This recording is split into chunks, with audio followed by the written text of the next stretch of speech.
The government has taken a decision to allow invalid pension to armed forces personnel with less than 10 years of qualifying service. Invalid pension is granted to the armed forces personnel who is invalidated out of service on account of disability, which is accepted as neither attributable or to nor aggravated by military service. The proposal has been approved by Raksha Mantri Shri Rajnath Singh. The benefit of this decision will be available to those armed forces personnel who were in service on or after the 4th of January 2019. Earlier, the minimum period of qualifying service actually rendered and required for invalid pension was 10 years or more. For less than 10 years qualifying service, invalid gratuity was admissible.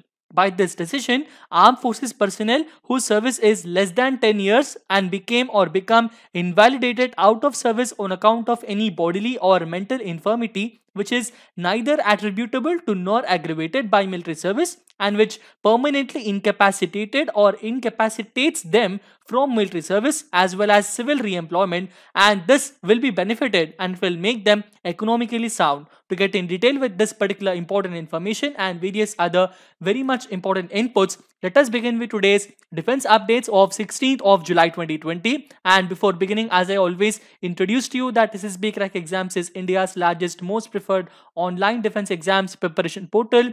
We are one-stop solution for you if you are preparing for NDA, CDS, AFCAT, INET, Territorial Army and Indian Air Force's Airman Group X and Group Y. You can even follow us on YouTube, Instagram, Twitter and Telegram, and you can even directly visit us through our website learn.ssbcrackexams.com. You can even download our app from Google Play Store where you can have each and every defense related information and examination related all sorts of informative content in your hand. Beginning with the question of the day that I have posted on 15th of July 2020, and the question that I asked you people was, what is the Indian Navy's first air station? And I'm very happy that 90% of the people have given a very perfect answer. The answer for that is INS Garuda. INS Garuda is a naval air station located in Kochi in the state of Kerala, which is commissioned in 11th of May 1953, and it is an oldest operating air station of the Indian Navy. This air station is adjacent to INS Venduruthi, and the headquarters of Southern Naval Command is that particular place. Headquarters of Southern Naval Command is also located at Kochi. INS Garuda has two intersecting runways, and the most important naval air squadrons that are working here are INS 550, INAS 336, INAS 321 and INAS 342. These are the four most important Indian naval air squadrons. Going on with the first and foremost important defense information is that government has decided to allow invalid pension to armed forces personnel with less than 10 years of qualifying service. This kind of pension is known as an invalid pension, and it is granted to the armed forces personnel who are or is invalidated out of service on account of disability which is accepted as neither attributable nor aggravated. Please remember, who are accepted as neither attributable to nor aggravated by military service.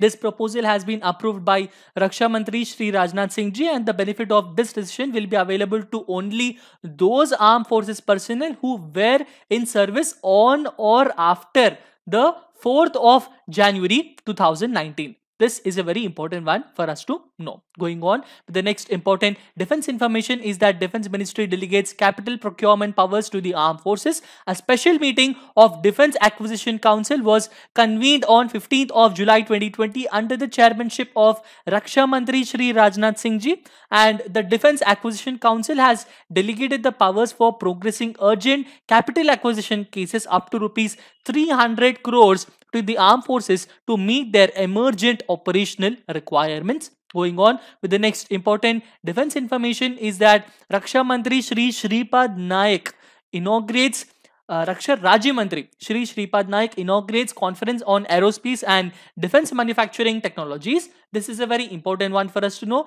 The Minister of State for Defense Affairs of our country, Shri Shripad Naik ji, was delivering the inaugural address at the 5th edition of the conference on aerospace and defense manufacturing technologies here today. The theme of the conference is Empowering India with Atmanirbhar Bharat Mission. Please remember, the theme of this particular conference is Empowering India with Atmanirbhar Bharat Mission. this particular theme, and the details of this particular most important conference are going to be asked in the upcoming AFCAT, CDS or OTA, CDS OTA examination. So you have to be very much careful while attempting for these sort of questions. The Indian civil aviation MRO market at present stands at around $900 million, and it is anticipated, that means it is expected to grow at around $4.33 billion by 2025, increasing at a CAGR of about 14 to 15%. So please mention in the comment section what is actually a CAGR. We will be very happy to know. Going on with the next important defense information is that new ballistic helmets are going to come for our Indian Army, and in a major step towards enhancing the personal protection of its soldiers, on June 23, the Army's Infantry Directorate kicked off the process by issuing a request of information, that means RFI, on Indian and global helmet manufacturers to acquire 1 lakh AK-47 protected helmets, and these new helmets will replace the bulletproof Patka helmets. Now, bulletproof Patka was designed by Major General VK Datta during 1990s. These new helmets that are going to replace the design elements of Major General VK Datta, these new helmets will be around 1 lakh, and a request for information has already been kept for the proposal. Going on with the next important defense information is that the Southwestern Army's commander has visited the 21st Corps. Lieutenant General Alok Singh Clare, who is the Army commander of Sapta Shakti Command or the Southwestern Command, he visited the Sudarshan Chakra Division. The 21st Corps is also known as the Sudarshan Chakra Division. He visited that particular command and he reviewed the operational readiness and even commended the formation for its professionalism and devotion to duty. Going on, the next important defense information is that Mahindra has developed a mine-resistant vehicle for United Nations Peacekeeping Force. Now, the Mahindra defense system has already made a lot of most important defense vehicles, and this kind of vehicle is a mine-resistant ambush-protected vehicle, and Mahindra Defense has revealed that this vehicle has already been designed, produced and exported from India. It is heavily armored mine-resistant vehicle, which means it can take a hit and is always suitable for all sort of conflict zones.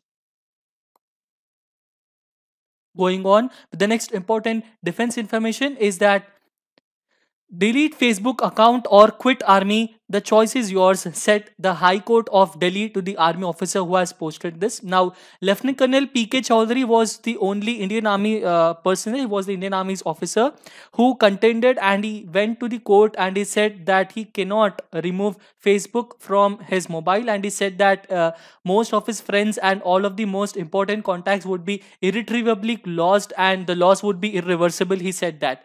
But listening to his petition, the High Court of Delhi and the Supreme Court has even said that a bench of justices, Rajiv Sahai Enlaw and Asha Menon, they both have said that when it has not even found a reason to yet entertain the plea, the question of granting any interim relief does not arise, especially when the matter has the potential of concerning the safety and security of the country.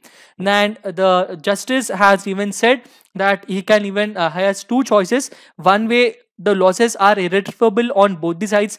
It is on his wish that is he accepting the irretrievable loss of removing himself from the army, or is he accepting the irretrievable loss that he is able to accept the removal of Facebook from his mobile phone for a temporary period of time. And the discussion that had between the Lieutenant Colonel P.K. Chowdhury and the important conversations that he had with the justice and the benches of this court are there in our blog, and the PDF material for that also is mentioned here.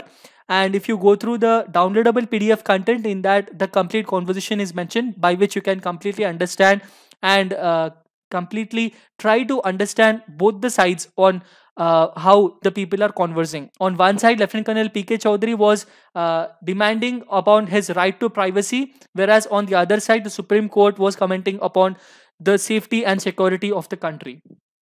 So that is it with this particular information. Going on with the next important defense information is that Japan has unveiled a new version of its anti-ship missile, and this is for the first time it has unveiled a new version of its anti-ship missile. The ASM-3 is a long-range air-launched anti-ship missile. It is a long-range air-launched anti-ship missile. It is designed for Japan Air Self-Defense Forces F-2 multi-role fighter jets. The missile guidance unit employs an active passive radar composite seeker, and the passive radar can continue to track and defeat the jammer or radar section even if the active radar is disturbed or targeted by electronic warfare. Going on with the next important defense information is that United States Navy has taken new steps to buy a new unmanned mine hunter, the MUUV, also known as the medium underwater unmanned vehicle, which will be a modular open systems and open architecture unmanned underwater vehicle, and in the Razorback torpedo tube launch recovery, the TTLNR configuration, it will provide submarine based autonomous oceanographic sensing. What do it provide? It will provide submarine based autonomous oceanographic sensing and data collection in support of intelligence preparation for the operational environment. Going on with the next important defense information is that the United States Air Force has completed an captive carry flight test of new cruise missile, the new Grey Wolf project. This is a very important project. This is focused heavily on the demonstration of technologies that could enable the development of cheaper cruise missiles. This is a DoD directed prototype and the production and demonstration of low cost subsonic and networked collaborative cruise missiles. Going on, now we will have a very quick review of the topics we have discussed by going through some of the most important questions. And the first and foremost question is, the government has taken a decision to allow what kind of pension to armed forces personnel with less than 10 years of qualifying service? The answer for this is invalid pension. Going on with the next important question is, the Indian civil aviation MRO market at present stands around how many million or billion dollars? It will stand around $900 million, and this is expected to rise around $4.6 billion by 2025. Going on with the next important question is, the ASM-3 is a long range. What sort of missile? It is a long range air launched anti-ship missile. This is from Japan. Going on with the next and final important question, MUUV means a medium unmanned underwater vehicle. I repeat, MUUV means a medium unmanned underwater vehicle. Now we have the question of the day, and the question of the day for today is, which Indian Armed Forces personnel are sometimes referred to as black cats? I repeat the question, which Indian Armed Forces personnel are sometimes referred to as black cats? The answer for this and the explanation for it I will be giving you in the next session. Until then, stay tuned. This is BCrack Exam. Subscribe to this particular channel, download our app from Google Play Store, and last but not the least, stay home, stay safe, and Jai Hind.